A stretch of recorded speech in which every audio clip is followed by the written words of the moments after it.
This is the Two Better Halves podcast with me, Lenton Lees, and my better half, Sarah Lees. In this podcast, we take one topic and split it into equal 15-minute discussions. One led by me, one led by the old ball and chain. You can find us everywhere you enjoy podcasts. That's Spreaker, SoundCloud, iTunes, Google Podcasts, Spotify. We're even on YouTube. And be sure to follow us on Facebook for polls and discussions. Let's go!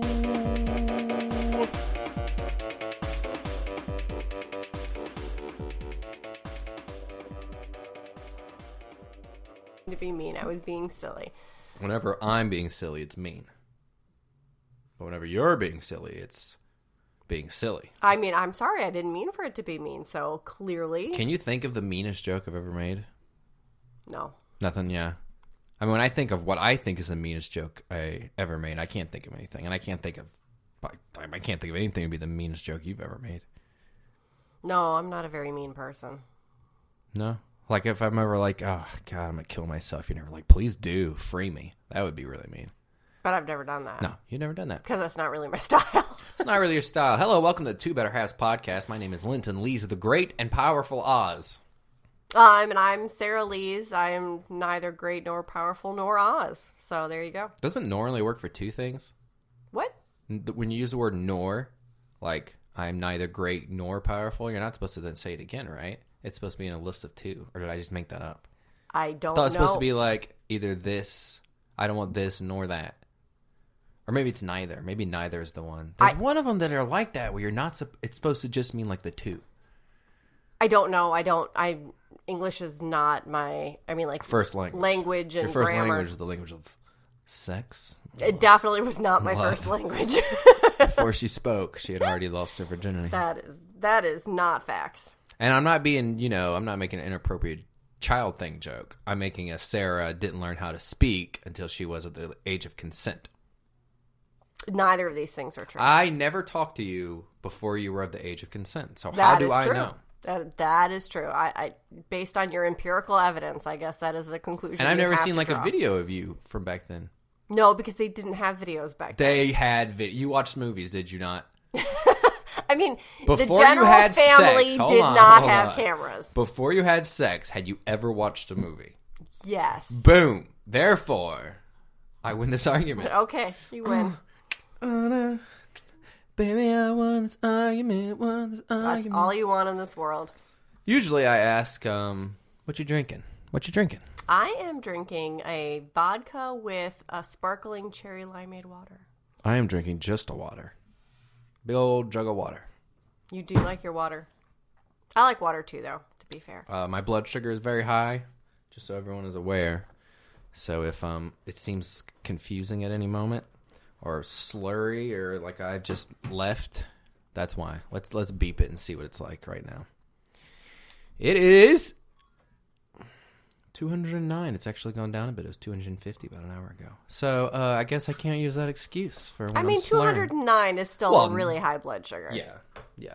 And even when it does come down, it takes a while to make you feel normal. So the way this podcast works is we're going to take 15 minutes each to discuss one topic. During the 15 minutes that we lead, we can ask whatever we want. Tell the other part of the couple. Oh, we're married, by the way. We're not brother and sister. Tell the other one in the couple what to do. We just control our 15 minutes. So it's taking a married couple, which we are, which we could still be brother and sister, but we're not. We're not.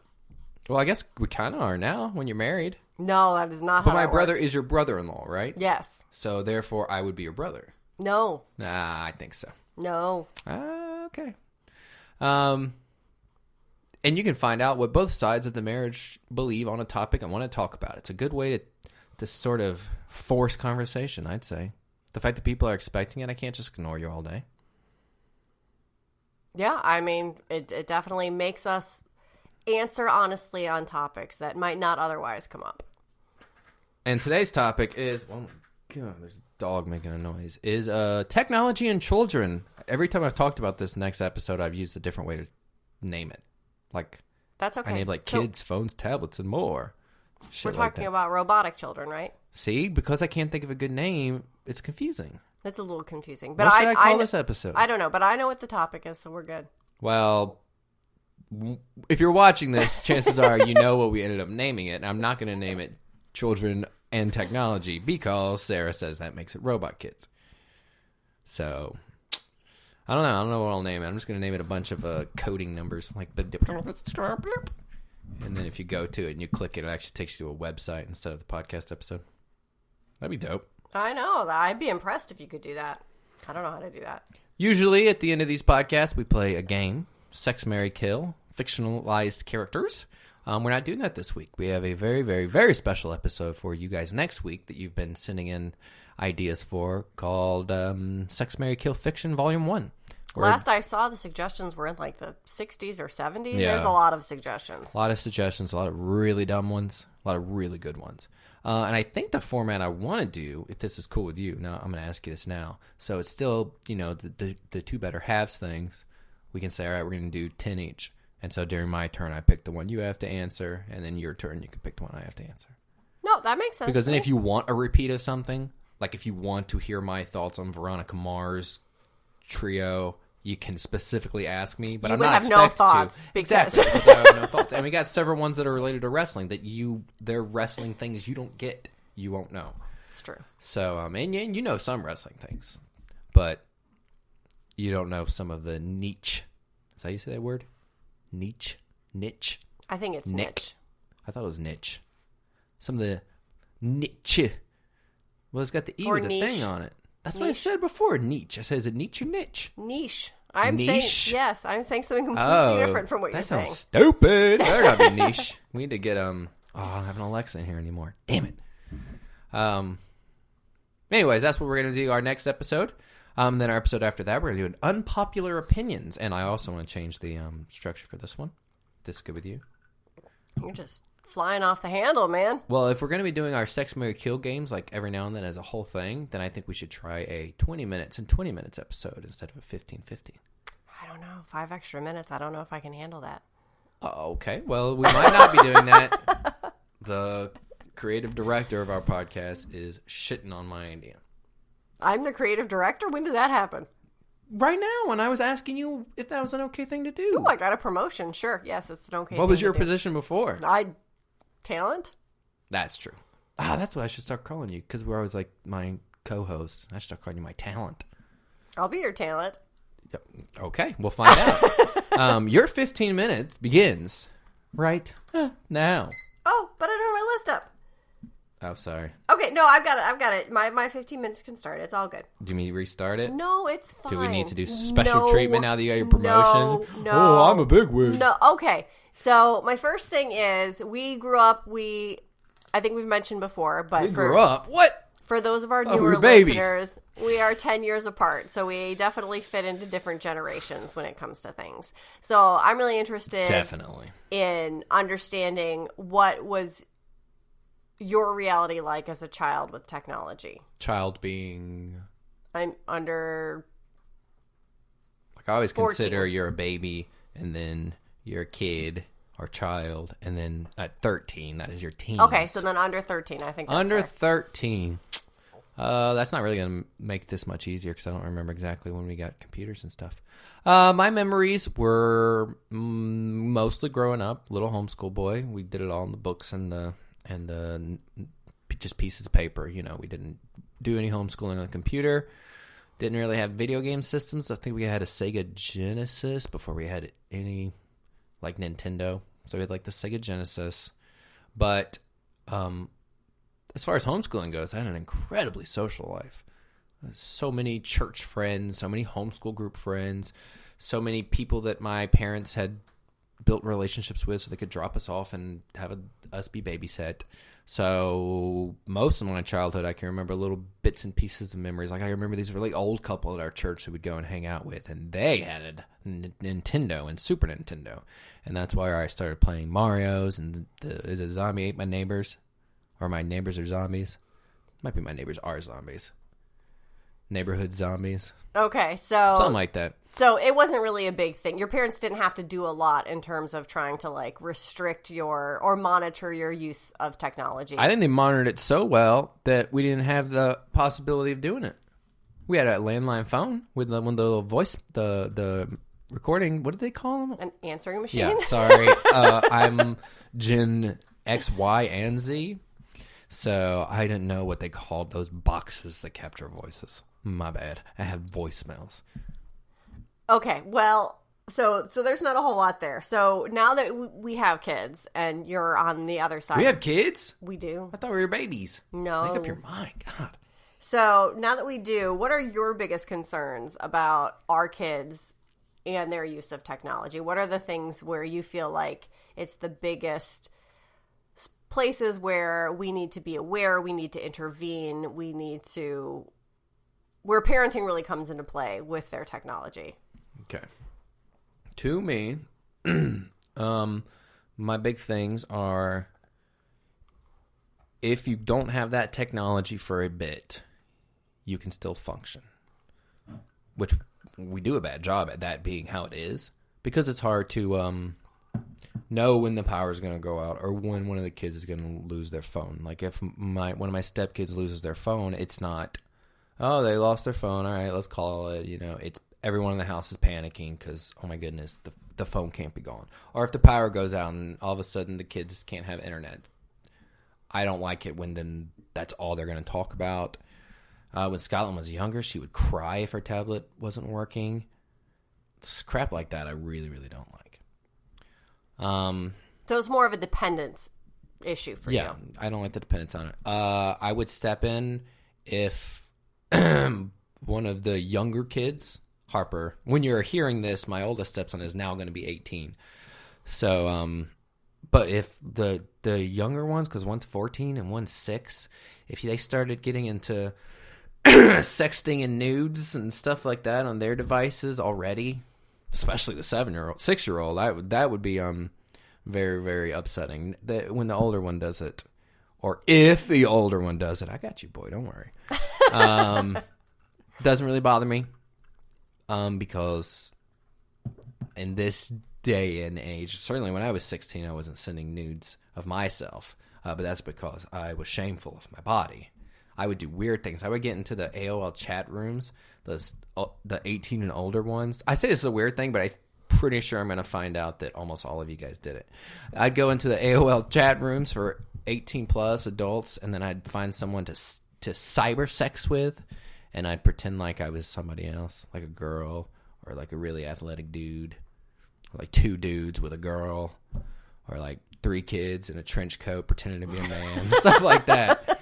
But yeah, I would be bothered, and I would definitely intervene because I don't want little 14, 15, 6-year-olds sending nudes of themselves that are now going to be put all over the internet. That stuff bothers me. And that's an interesting thing, because to your point, this is sort of the reality of the world now, and so it's lessons that our parents never had to teach us, right? About the permanence of those kinds of things. And even if you think that, it's not going to be there forever, or this person would never do that, the reality is you've put a concrete, verifiable, permanent image out there that can wind up anywhere. And I don't think that's something that you should be ashamed of when you're a grown-up.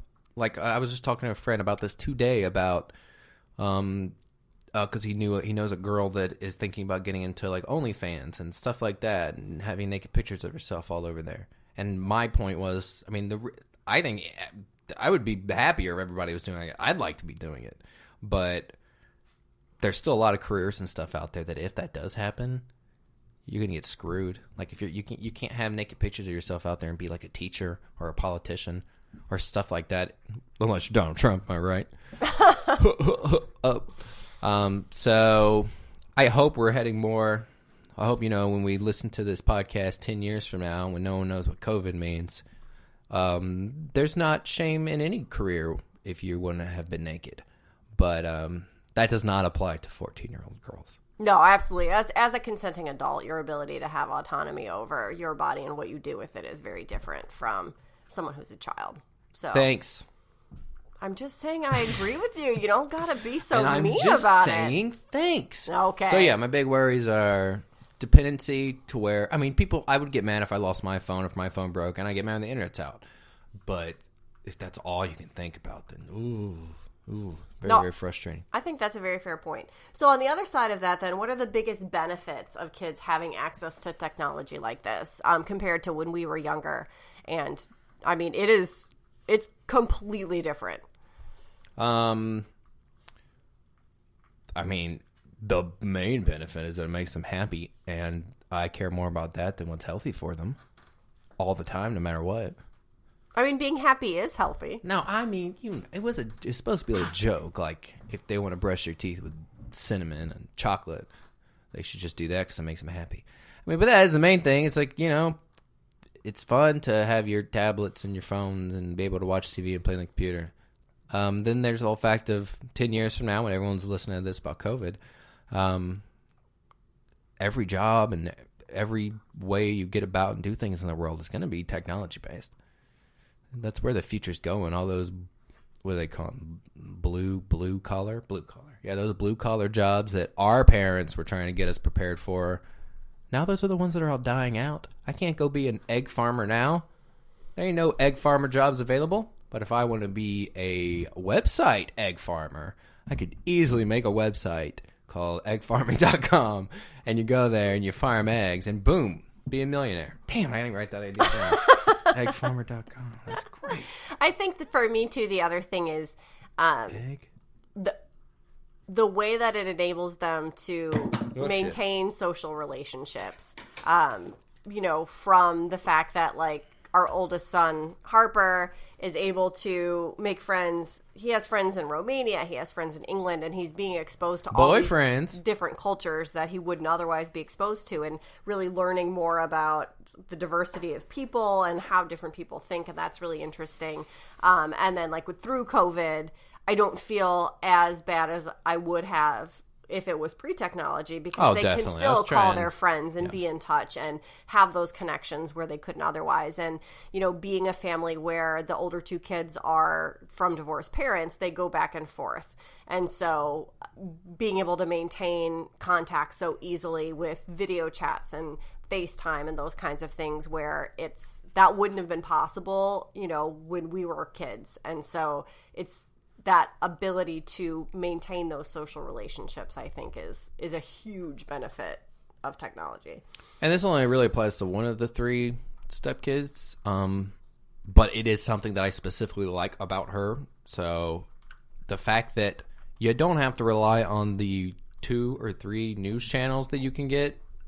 You get on Twitter and everything is just constantly, you learn things and you hear these things that are apparently big news stories that I otherwise have never ever heard of or knew was going on. And that's, all that's thanks to the internet. And one of the kids is, like, her opinions are the opposite of what the TVs and the angry politicians and the family are trying to tell you. And so therefore they are the right opinions. And she gets a lot of that from the social media.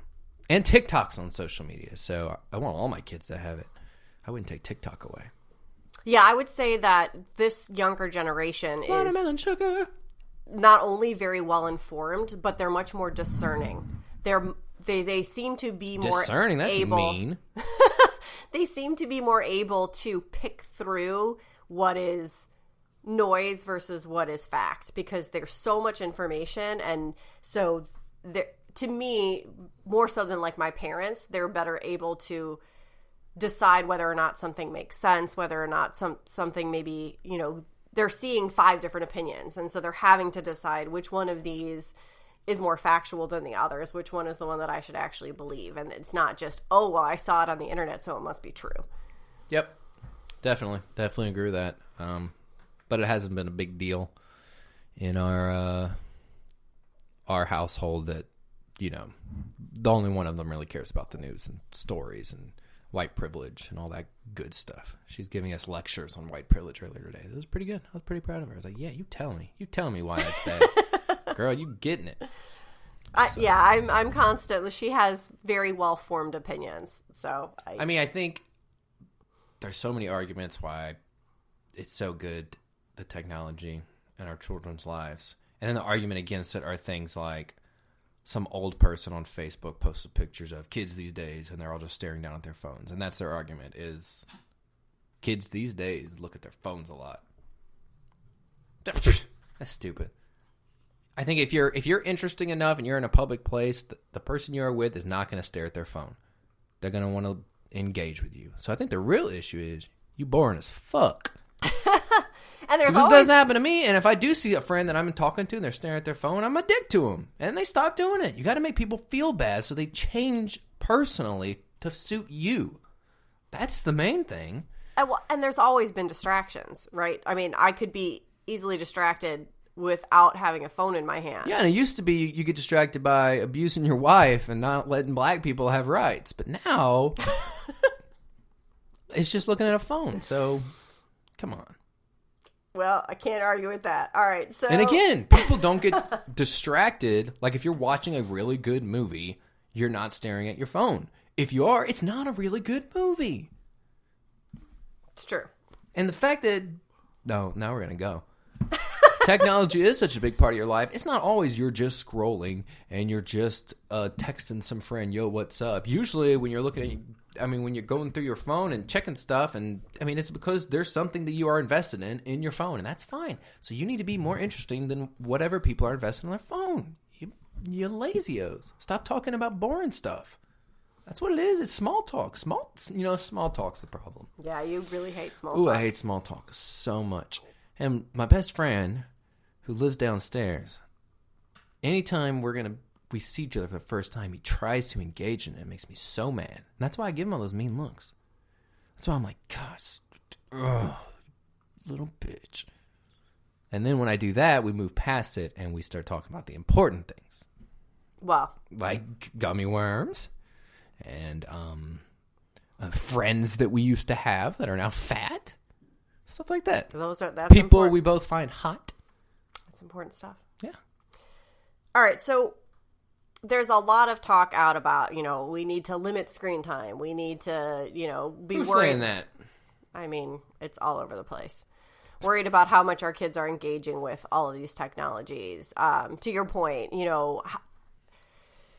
if our children are sending things that are inappropriate pictures and those kinds of things. So, what is the best way to set limits? Is it to monitor the devices? Is it to set time limits? Is it to make them earn a certain amount of time? Like, what would be the best way to manage technology for kids? I'm about to be out of time. The best way, not that it's the only way, the best way is to be interesting enough and fun enough and entertaining enough as a parent. It beeped. Nope, you gotta stop. It's all the same thing. It's people that are lame and want to say, stop! You're not allowed to talk anymore. You're done. Done. Stupid. All right, I'm done talking forever. My whole 15 minutes is going to be me with my arms crossed, so you're just going to hear. That's very mature, baby. I'm not very mature, though. All right, so my 15 minutes. I want to start off by finishing what I was just saying. Oh, God. No, I won't do that. That's cheating. That's cheating. We've done some of this.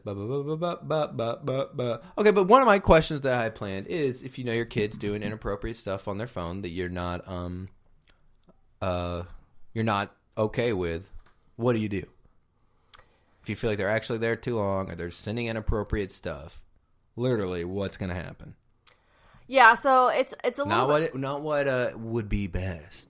I'm personally asking you what happens. I understand. So it's a little bit hard because in one aspect, I think that giving kids a certain level of privacy and an ability to feel like they can be comfortable is important. It's important that if they're in their room and their door is shut, that I knock on the door. Like, those kinds of things are important.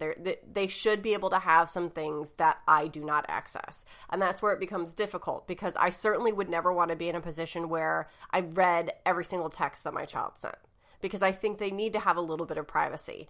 So it becomes difficult then to catch those things, because where's that line between being interested enough that you can help patrol behaviors that might be inappropriate versus making them feel like they have no sense of privacy at all. Okay, so what do you do to find out if they are doing inappropriate stuff? Do you do anything? So I've not proactively looked for things. Now, I have seen things accidentally, where they've given me their phone and I've seen something, or they have mentioned something and then I've known something. And in those instances, I think first and foremost, the most important thing is to have a conversation about where the danger is, because I don't think it's a because I said so sort of a conversation. It really needs to be do you understand the fact that, one, these pictures exist forever, two, your relationship with that person might change and they may, do or something with these photos that you wouldn't be comfortable with. If it's, words and the words are inappropriate, it's the same kind of thing. Would you be comfortable with other people seeing this? Because they can easily screenshot, save it, send that to somebody else. And so I think that conversation is first and foremost. I think if it was a repeated behavior, then that's where it starts to become something where some sort of repercussion needs to take place. But I think with any punishment, I think it needs to be a very finite set of time that, you are losing your ability to do this for 2 weeks or 3 months or whatever. It needs to be something where the time limit is set very finite. Have you ever set a time limit like that before? So I haven't had to, because for this is obviously a bigger issue for the older two kids, and their dad has supplied their phones. And so in those instances, he exerted a punishment that was more severe probably than I would have exerted. And so I was left in a situation where there really wasn't a whole lot left for me to do when it came to the punishment side. Now, when it came to the conversation side, I still was able to sit down and have those conversations about why you need to be concerned and why it's inappropriate and why you need to think twice about any of these things that you're sending, because the reality is that I didn't grow up in this world, but everything that you're doing as a crazy teenager where you don't necessarily have your best brain in place and you're not fully developed and your decision making isn't the best is going to be captured and immortalized and be able to show up again and again and again and again. And so, I grew up in a time where I was lucky enough that the stupid things that I may have said or done couldn't be immortalized in the same way that they can now. And so it's really important to understand the severity of having something documented as concretely as that can show up at any point. Yeah, I know that you've had those kind of conversations many, many times. Not many, many times, but I know that is your main thing, is talk about it, rather than doing some kind of action. Are you comfortable saying what his punishment was that you didn't agree with? Because I remember it happening the few times it's happened, and I remember fully agreeing with your ex-husband, as when we're calling it, not husband part 2. I guess he'd be part 1 and part 2, unless, oh my goodness. Are you comfortable saying what it was? Because I don't exactly remember what it was. I just know I liked it. So if you're not comfortable because you don't have his permission, that's fine too. There's a couple of things, and I think since we're not mentioning any names, I don't feel bad about that. So a couple of things. One, there was a lot of levels. One, the phone was taken away for, I don't remember how long, but it was a pretty significant amount of time. Second, he wasn't allowed to have his phone past a certain time. He has to plug it in the kitchen and is not allowed to have it at night. That is still the case. He is still not allowed to have it after. And this is, I would say, at least a year, probably more than that, after the event. Okay. I'll go ahead and defend that one, because both kids have their phones locked at the same time, and it was because they were playing on them during school nights, and so they set the locks just to last that whole time.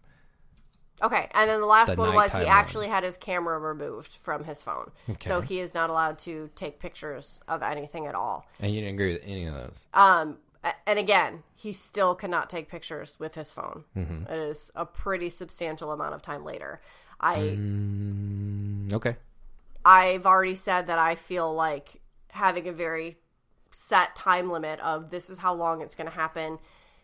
At this point, we'll re-engage. We'll give you a second chance. We'll monitor to see what's going to happen. And then if it continues to be an issue, then it's a longer punishment the next time.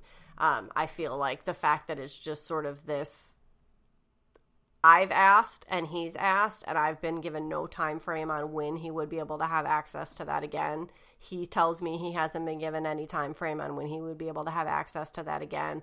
There's nothing that he's been told that he can do to earn that right back. And so that's where it becomes, to me, something more excessive than I would have felt was appropriate. Okay. Don't agree.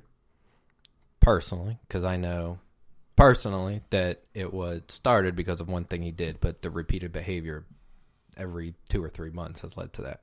And I got grounded from listening to non-Christian music for the rest of my teenage years because I humped a piano once. So I guess not being able to take photos, doesn't make me feel bad. So yeah, we've established that for the older kids, which again, Scotland doesn't have her own phone, so that's not really a discussion. It was provided by him. One day they came, they had phones, so they could call him and stuff. Those phones, started out as your basic. You have, what probably wasn't as basic as you have to buy minutes, but it was close. Yeah. And they've upgraded as technology's upgraded to where they are now. But that was all him, right? Yes. He's paid every single phone bill. Yes. All control over that. So if he wouldn't have done that, when were you gonna ever give them phones? Because they've only had phones for what, 3 years, 2 years? Oh, it's been longer than that, I would say, because they've been through several iterations of phones. But so we'll say 4 years. Yeah, I think that probably is one about would be 10 years old, one would be 14 years old. Yes, I think that's about right. So when was that ever going to change? So because we had never talked about it. We had never talked about it, and when I was, we still haven't talked about it. Like, we have not discussed when Scotland will get a phone.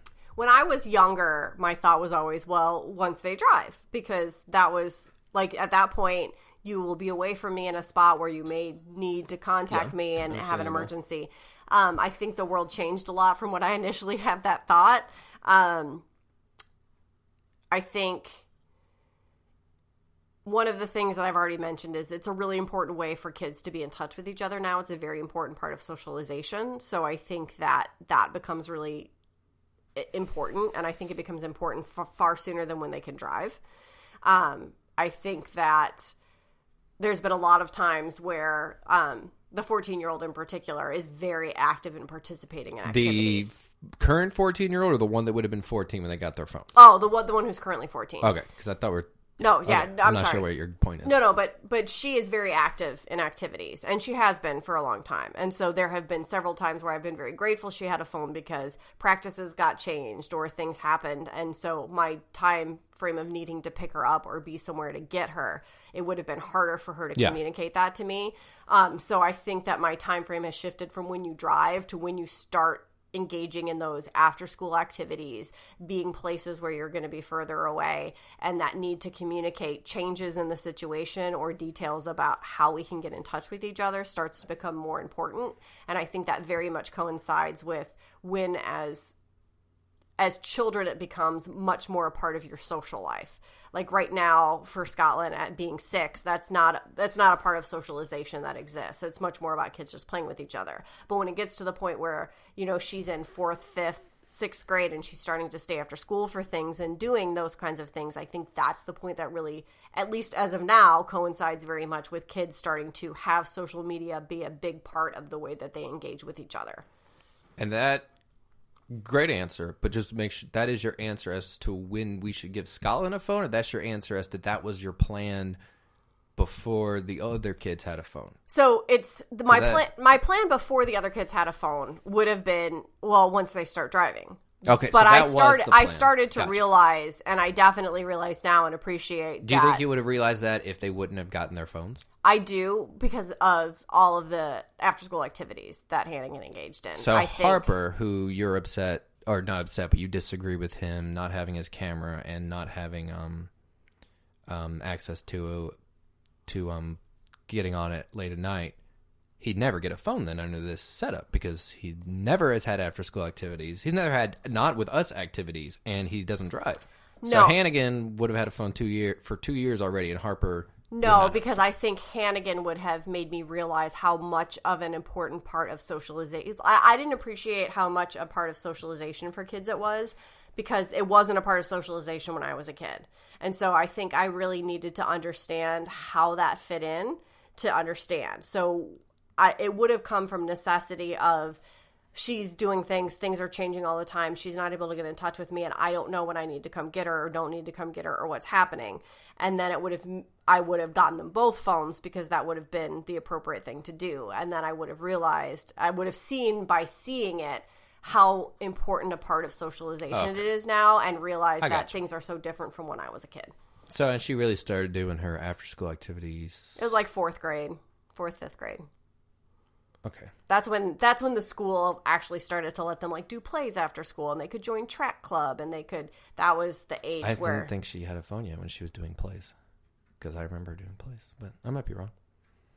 And I mean, honestly, I don't remember. Yeah, I mean, it's hard. I know Hannigan has had 3 separate phones. It's a hard question to answer because I'm saying, because you didn't get the chance to prove any of this. This is all guesses of when you think you would have given the kids the phone. You think you would have given it to her when she started after school activities, and you're assuming you would have realized how important it was to give Harper a phone. So yeah, let's go back to the Scotland idea, because that's exactly what I believe. I think once there's going to be a need to contact them, so you don't have to go through other people's parents, and you don't have to go through other people's grandpas, stuff like that, where they're just somewhere and you need to get a hold of just them. You don't want to go through all the fancy loops. Yeah, I think that's when you get a phone. So, completely agree with that one. Yay! The other one's kind of confusing, but yeah, I completely agree with that one. I don't have a lot of time left. So you, as we've established, we're like 20, 30 years apart in age. All I had as an electronic was an answering machine. So when you were a kid and you didn't have all these easy things to distract you, what do you say was the one thing that made you distracted when you were in a social setting the most? Like, would you like be not paying attention to anybody because you're needle threading and crap like that? Okay, I'm not that old. Needle threading? What the hell does that even mean? I was going to go with butter churning. So needle threading's not that bad. Nah, maybe that's worse. I don't know. I mean, in terms of getting distracted when I was like in a social situation talking to other people. You'll probably say that you were perfect and you never did it. I'm assuming that's your answer. I mean, that's kind of mean. What's your answer? I've always been shy around people that I don't know very well. No, that's not the same. It's got to be the thing, like, because people's complaint about the phones are that, you know, instead of being with your family and... if we're talking family specifically. No, we're talking family and friends. We're not talking family specifically. You just cut me off. You're with your family, or you're sitting around a table with other people. You're with your friends. The kind of things people complain about phones now. What was your thing? I've always been a really big reader. So definitely would get distracted by reading things, reading books. I would be in the same room with people, but I would be reading a book. And could totally tune out anything else that was happening for sure. Damn. And then... Nerd. I really liked being outside. So I would... So like you're hanging out with your friends in a house and you're like, yo, hold on. And you just go outside and they can see through the window. You're just standing outside the window. Like, I mean, I wouldn't just be standing outside, but if there was a large group of people doing something and there was an opportunity to be outside versus inside talking to people, I would rather have gone outside and roller skated or ridden a bike those are good answers. Than be inside. Those are good answers. Well, that's it for my 15 minutes. Sorry, you sound so disappointed. Oh, this just went by so fast. It only felt like that's why you want 20 or 15 minutes. I want 20 minutes because you like to talk. I think the banter part at the beginning of these episodes is boring to me. Aww. When I listen back to them, I'm like, oh, okay, cool. Sometimes it feels a little forced. So if we cut that 5 to 10 minutes out, we need to replace it with something else. You know? I guess. But you are creative director. Apparently I am. Trash Boy Jones now. So whatever you want to do, we'll do it. Wouldn't you be technical director? No, I'm Trash Boy Jones. No, that makes no sense at all. No, it's like a janitor who also knows how to do math. He's still a freaking janitor. He's still a trash boy. He just has the potential to do something else. I know how to do technical stuff for the podcast, but I'm still a trash boy. I mean, you're not, but okay. I'm a trash boy. I'm Garbage Pail Jones. No. Someone's knocking on the door. Come in. What's up? Our child is here. Our 6-year-old who doesn't have a phone yet. Oh, let's ask her. Yeah, let's ask her. Scotland, when should you get a phone? On your this birthday this year? Okay. Well, Scotland thinks she's ready for a phone on October 2nd. When she turns 7. When she turns 7. So that's her. That's where she stands. So let us guys know. Let us guys let you know if you have any opinions on any of this stuff we said. If you don't, sorry. Maybe next time we'll be able to inspire more deep emotions from everyone. This episode was okay. I liked it. It was fine. It was fine. We actually disagreed on some stuff. Yeah, we. I mean, when I came up with my topic ideas, I assumed we were going to get into the kids restrictions things, and I know it's something we don't agree on. So fun. All right. If you haven't already sent us some ideas for Sex, Marry, Kill, you can find us on Facebook, and you can find us on Instagram, and you can find me on Twitter, where I also do stuff for this podcast. And you can find us on YouTube. Lenton Craig. Yep, there's a YouTube for us. So we're very easy to find. Contact us. Love you guys. Bye.